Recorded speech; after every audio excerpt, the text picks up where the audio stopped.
Hello, BookTube. It's Friday, very wet, overcast Friday here in Boston, but maybe that's better than snow and wind. And on Fridays, we do Friday Reads here on BookTube. A lot of people do. I love those videos, watch as many of them as I can, where we stop all that we're doing, all the tags and the responses and the whatnot, and look at the state of our reading, what we've read recently, what we're reading now, and what we're looking forward to reading. And my Friday Reads, I don't think I have more than a couple of them left in me for this year, and they're going to get a little bit odd. Ordinarily, they contour to the bailiwick that I have set for myself in reading, which is the new releases in the American book market in the 15 or 16 genres that interest me. But that doesn't really work the closer we get to the end of the year. A large part, maybe larger than I want to admit, a large motivation for that reading is the summary at the end of the year. My galactically famous Steve Reads Best and Worst Books of the Year, which is underway on my website, stevedonoghue.com. It is underway. In fact, it has only a few days left to go. And those categories closed out 2 or 3 weeks ago. So all the rest of the 2022 reading that I'm doing is purely to see what it is. It's not to run the risk of putting any one of these books on any one of those lists. That shouldn't really matter. That's kind of the tail wagging the dog, but it does have an effect. Also mixed in with that is that I'm getting less and less interested in my own bailiwick as the closer we get to the end of the year. But there's still a bit, right now anyway, there's still a bit of 2022 reading still to be done. I wanted to show you a list, a few books that I'm going to be reading this weekend to almost wrap up 2022. I mean, there'll be the odd 2022 book that comes in, I'm sure, that I will read between now and then, but it's mostly going to shift to other things. The first one I want to do is a Harlequin category romance. I have read these on and off for years, and I've become a devoted watcher of them because of Sarah, the bookish knitter, who is the category queen. And she is also, over the course of time that I've watched her videos, she has also increased my receptivity, let's just say, to contemporary cowboy romances. And this is a combination of the two. This is a Harlequin intrigue novel called Lawman to the Core by Dolores Fawson, who I have come to love writing these kinds of books. This is, I think, book 3 in a series, but I don't remember the name of the series off the top of my head, but I have read them all, mainly thanks to Sarah. So this will be just another one. This is a great number of romance novels in December have big, strapping, burly heroes carrying babies. That's not very safe. But I like this author very much. So then the next couple reflect on a bit of reading, a bit of a rabbit hole that I went down a couple of weeks ago. It started. I reread A.J. Froude's book, Caesar, A Sketch, which is his biography of Julius Caesar. And I tremendously loved it. It is so eloquent, just so eloquent. And that sent me to a whole bunch of other things. It sent me to a whole bunch of other nonfiction treatises on Caesar that I have. It also sent me to Julius Caesar by William Shakespeare. And back to the classics, including the big landmark Julius Caesar, a volume that I absolutely love, that has all of his work, plus tons and tons of great appendices, that some of which I had not read with this kind of attention to detail. I did, in other words, a kind of a Julius Caesar, late Roman Republic deep dive. And there are a couple of books that are 2022 releases that I haven't got to yet, I'll be doing them this weekend, that are right on that subject. This one is by Irene Salvatore, and it is Ancient Rome, Heroes and Blood, the end of the Roman Republic. This is the exact period that I've been reading about. I don't imagine that the author certainly has not read anything that I have not read, but when it comes to a book like this, it's going to be insight. You've got all the same pieces of the mosaic as I do, but how are you connecting them? That might be fascinating. Same thing with this one. This is Paul Belonic, I think is the author's name. It's a heavily pixelated picture. I should have picked a better cover off the internet. This is Restraint and Conflict and the Fall of the Roman Republic, with a classic painting there on the cover. And just 2 back-to-back books about the exact period that I've been deeply reading in, and it rounds out the year with Roman history, which the year hasn't been exactly fraught with really good popular Roman history. Next year, I think it's going to be a little better for that, but who knows? So, and this is exactly on what I want to do. So, they're both on the list for this weekend. Same thing with this next one will be a reread, and it depends on whether or not it gets to me. It's a graphic novel, an omnibus collected edition, and sometimes the dates on those can be really wonky. You'll be sure that it's coming out on such a date, and it will just get postponed over and over and over again. And this is Superman Birthright. This is a deluxe, big, new edition of Superman Birthright. This is a 12-issue series that retells the origin story of Superman and his first introduction to Metropolis and the core. It's the core Superman story. Lois Lane, Jimmy Olsen, Perry White, Lex Luthor, Krypton, the Kents, all that sort of thing. But writers and artists love to go at this story and make it new in their own way. They all know that they're doing variations on a theme and that there isn't actually a canonical version, so to speak, not a comic book version. I like that very much. I feel that I have a grasp on the canonical Superman, so I'm perfectly willing to see what kind of variation writers and artists can do. Sometimes they'll come up with absolutely wonderful concepts or moments. This, for instance, this storyline ends on just such a moment. It has lots and lots of great moments all throughout, but it ends with a Superman moment to put in the Hall of Fame. It could not possibly be canonical. It shouldn't be canonical, but it was such a wonderful thing. And the whole thing is, too, I'll be very interested to see what bells and whistles are in a deluxe edition. Will it have, unfinished artwork or a new introduction or something like that? We shall see. It's a Superman thing to have, definitely. And all I have is a trade paperback that's creased and battered. So a nice slipcase hardcover would be nice. Then this next one we saw the finished copy. This is on the reading list for this weekend. This is Kate Bateman's A Wicked Game.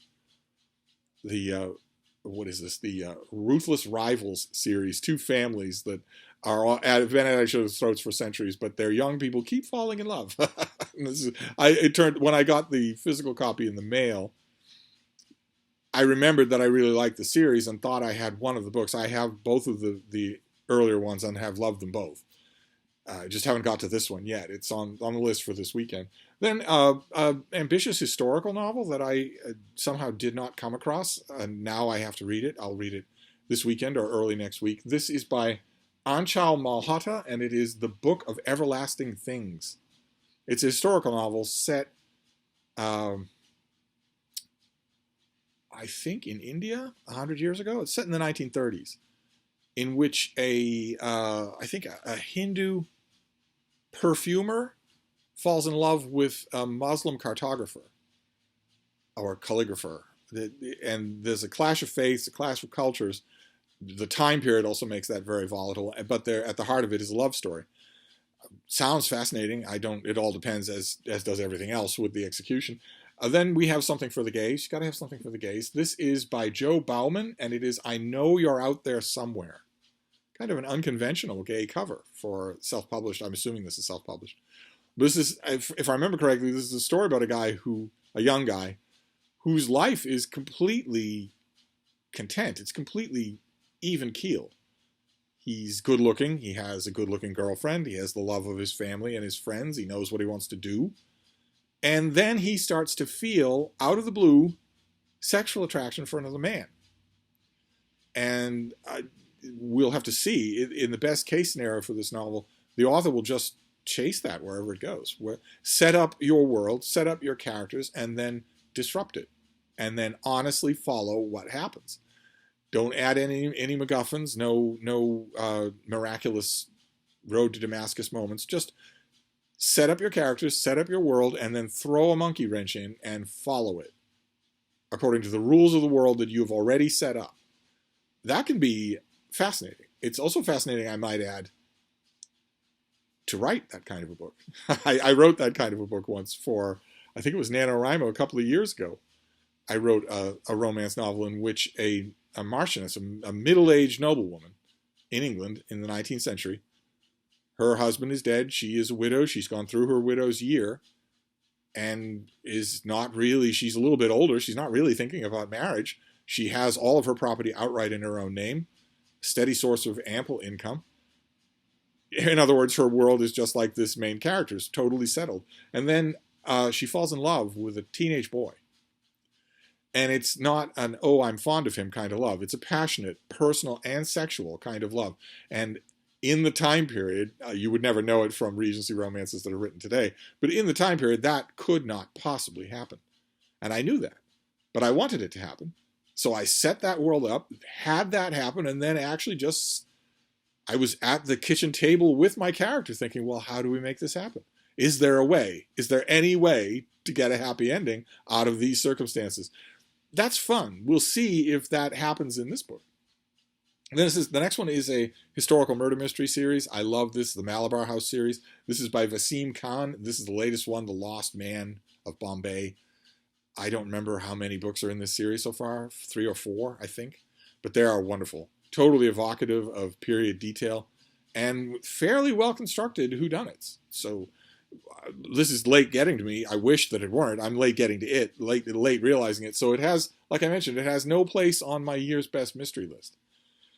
And I doubt that any of these things will be, firecracker enough for me to hold them over until next year.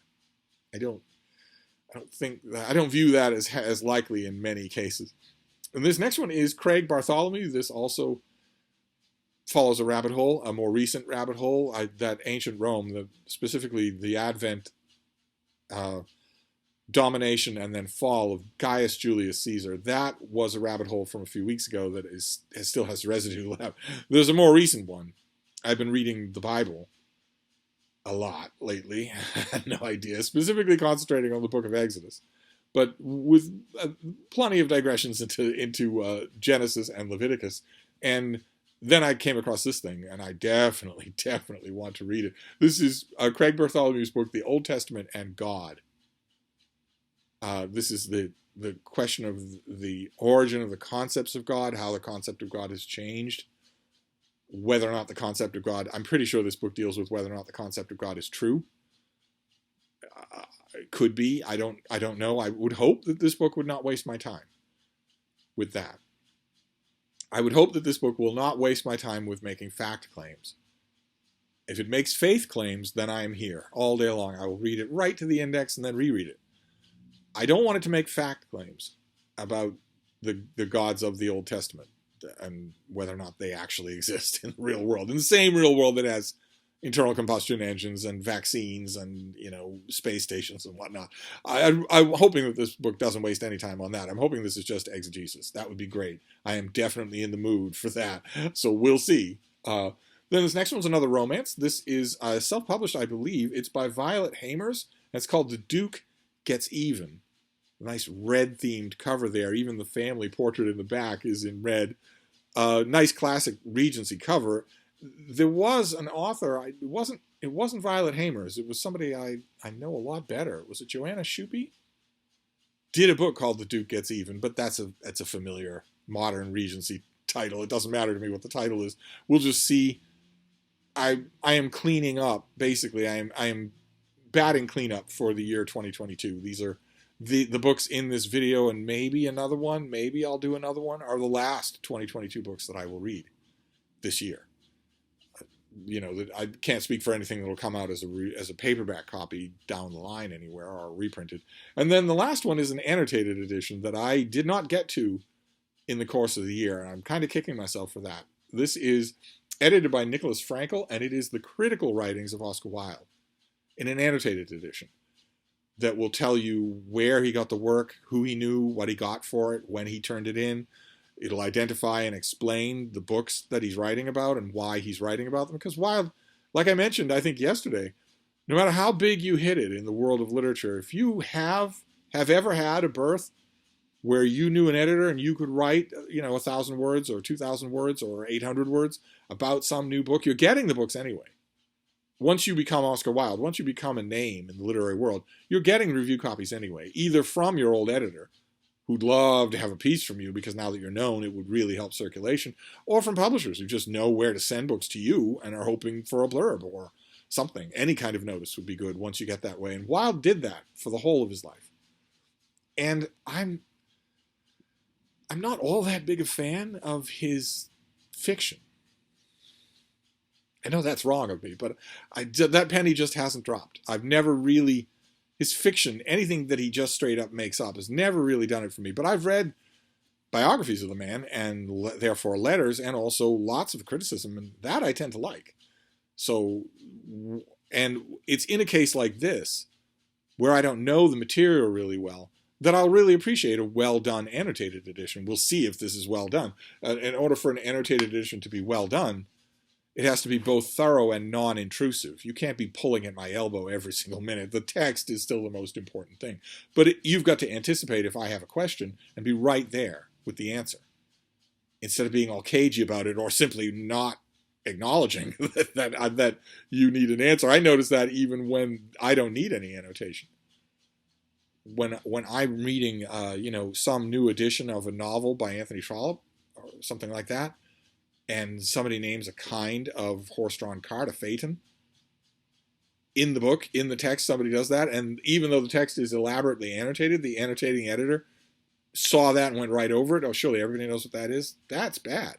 I notice that even when I don't need the annotations. But in a case like this, I'm not familiar enough with Wilde's publication history, and I'm going to want to know that for where every one of these pieces appeared. I don't think at the moment that I even have Richard Ellman's biography of Oscar Wilde.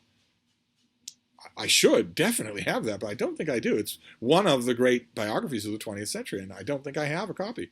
I'll have to grab one the next time I see it. But anyway, that is a Friday Reads. Whole bunch of stuff. God and Jesus and Oscar Wilde and a whole bunch of romance to read this weekend and going into next week as the year winds down. So, of course, I would love to know the same thing for you. I mean, I'm a little bit of an odd case, I know, but do any of you, do you have, like, for instance, 2022 reading goals that you have only 2 more weeks to fill? Is that on your mind at all? Or is it sort of all bets are off? You're just going to let your reading take its course for the rest of the year and then set new parameters and new goals for next year? I'd love to hear it all. I'd love to hear what you're reading. That's basically the question that I'm asking. So I'm gonna wrap this up. There's a nice, easy Friday Reads, and I will be back. Thank you, BookTube.